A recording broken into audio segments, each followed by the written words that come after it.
You are watching Grace Television.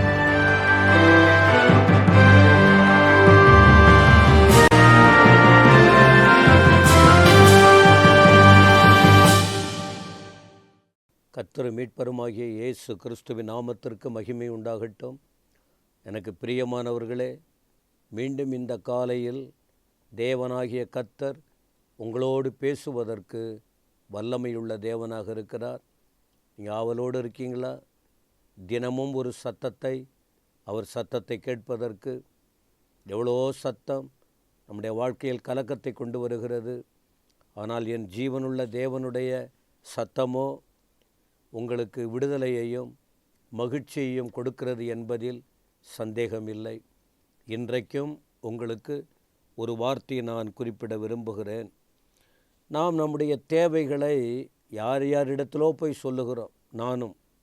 நாமும் அதில் எந்த பிரயோஜனம் இல்லை. நமக்கு நல்லா உதவி செய்வார்கள், தாங்குவார்கள், அப்படி என்னென்னவோ நாம் யோசிக்கிறோம். முழு நம்பிக்கை மனுஷன் மேலே வைக்கிறோம். ஆனால் கடைசி நேரத்தில் நீங்கள் பார்த்தால் அந்த மனுஷங்கிட்ட போய் மனுஷன் மேலே நம்பிக்கை வச்சு நம்முடைய தேவைகளை, நம்முடைய காரியங்களை அவங்ககிட்ட போய் சொல்வதினாலே ஒன்றும் நடப்பதில்லை. அவங்களுக்கும் கிடைக்கல, நாமும் பெற்றுக்கொள்ள முடியவில்லை. அப்போ என்ன தான் பண்ணணும் அப்படின்னா, நம்மை அறிந்த ஒருவர் இருக்கிறார், உங்களை காண்கிற ஒருவர் இருக்கிறார், உங்களுக்காகவே பரலோகத்தை விட்டு இந்த பூமிக்கு இறங்கி வந்த தெய்வம் ஒருவர் இருக்கிறார். நாம் அதை மறந்து விடுகிறோம்.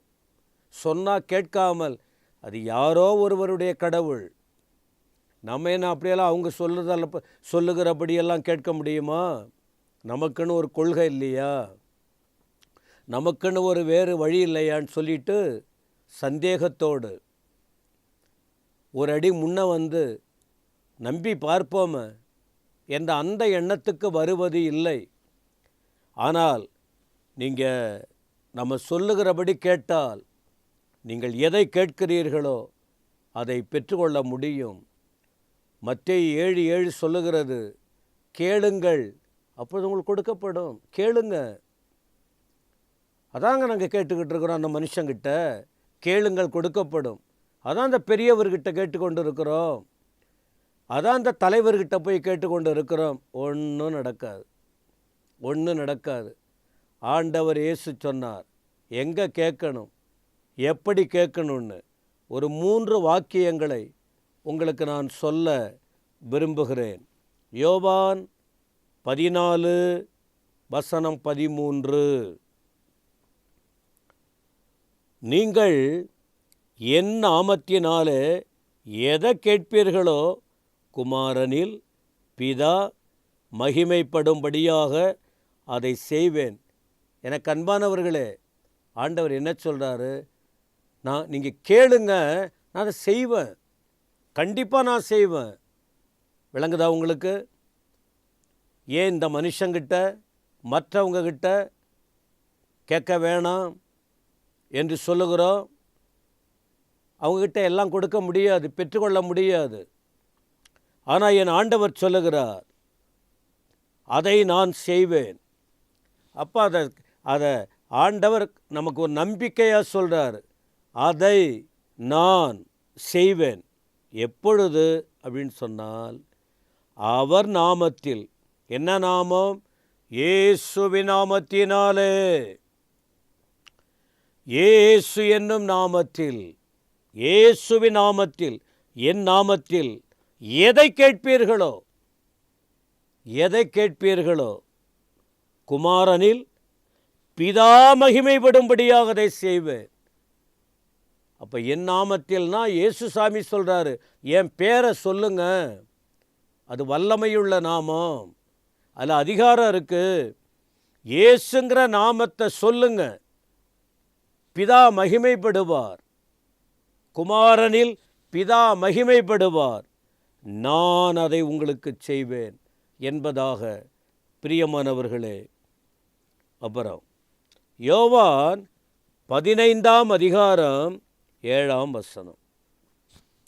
நீங்கள் என்னிலும் என் வார்த்தைகள் உங்களிலும் நிலைத்திருந்தால் நீங்கள் கேட்டு கொள்வது எதுவோ அது உங்களுக்கு செய்யப்படும். என்ன வார்த்தை சொல்கிறாரு? முதல்ல என் நாமத்தில் நீங்கள் கேளுங்க, நான் அதை செய்வேன். ஆண்டவர் சொன்னால் சொன்னது தாங்க, நம் தேவன் சொன்னால் சொன்னது தான். ரெண்டாவது சொல்கிறாரு, பல முறை உங்களோடு நான் பேசுகிற என் வார்த்தை உங்களில் நிலைத்திருக்க வேண்டும். மேலோட்டமாக ஏதோ ஒன்றை நீங்கள் கேட்டுக்கிட்டு போயிடக்கூடாது. ஆண்டவர் சொல்லுகிறார், நீங்கள் என்னிலும் என் வார்த்தைகள் உங்களிலும் நிலைத்திருந்தால். ஆண்டவர் பல முறை பேசுகிறார். அவர் சொன்ன வார்த்தை காதில் கேட்கிறோம், அப்படியே விட்டுடுறோம், அதை குறித்து யோசிக்கிறது இல்லை. ஆண்டவர் இப்படி சொன்னாரே, நாம் ஏன் இப்படி கஷ்டப்படணும், நான் இப்படி ஏன் வேதனைப்பட்டுக்கிட்டு இருக்கணும், ஏன் நம்முடைய வாழ்க்கை இப்படியே போய்கிட்டு இருக்கு? யோசிக்கிறீங்களா? கொஞ்சம் யோசனை இருக்கா உங்களுக்கு தேவஜனமே? அதான் ஆண்டவர் சொல்லி கொடுக்கிறார், நான் தான் உங்களோட பேசுகிறேன்னு, என் நாமத்தை சொல்லுங்க, உங்களுக்கு நான் செய்வேன். என்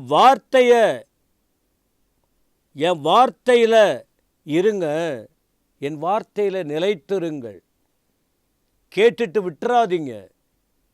உங்களுக்கு நான் சொல்லுகிற வார்த்தையை கேட்டுட்டு விட்டு விடாதீர்கள், அந்த வார்த்தையில் நிலைத்திருங்கள். என் ஆண்டவர் தருவார், என் ஆண்டவர் விடுவிப்பார், என் தேவன் காப்பாற்றுவார், என் தேவன் அற்புதங்களை செய்வார். அந்த வார்த்தைக்குள்ளே நிலைத்திருங்க. அப்பொழுது நீ எதை கேட்கிறீங்களோ அதை உங்களுக்கு செய்யப்படும் என்று ஆண்டவரே சொல்லுகிறார். தேவாதி தேவன் சொல்லுகிறார். இன்னும் கூடுதலாக வேணுமா? யோவான் 16ஆம் அதிகாரம் 23, 24. அந்த நாளில் நீங்கள் என்னிடத்தில் ஒன்றும் கேட்க மாட்டீங்க. மெய்யாகவே மெய்யாகவே நான் உங்களுக்கு சொல்லுகிறேன், நீங்கள் என் நாமத்தினாலே பிதாவினிடத்தில் கேட்டுக்கொள்ளுவது எதுவோ அது உங்களுக்கு தருவார்.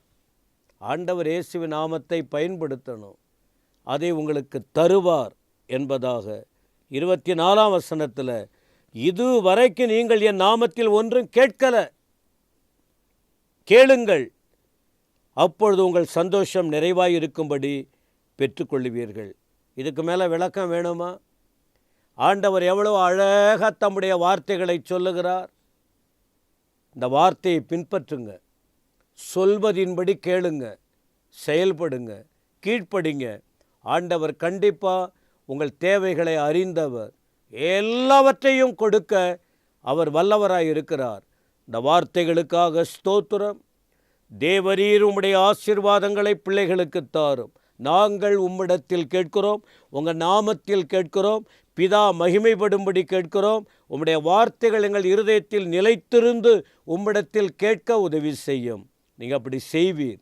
இயேசுவின் நாமத்தில் பிதாவே, ஆமென், ஆமென்.